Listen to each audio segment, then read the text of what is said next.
Hi, my name is Jaime Bravo. I am a sixth grade math teacher.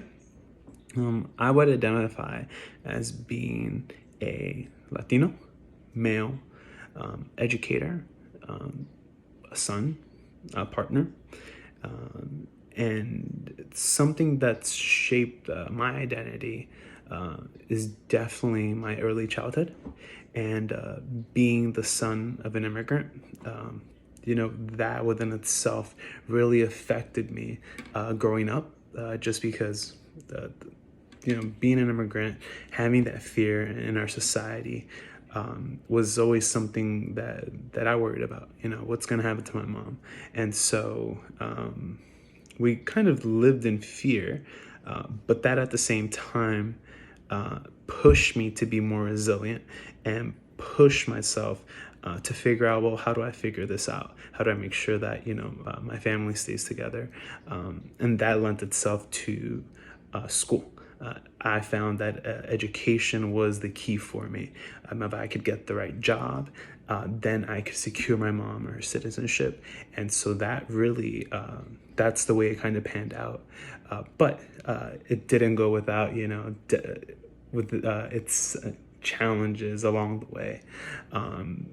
But educate like my early childhood and education have shaped my identity. I was fortunate enough to attend KIP in middle school, and then attain 4 scholarships for high school and college. And so that allowed me to see the power in education and the doors that education can afford you.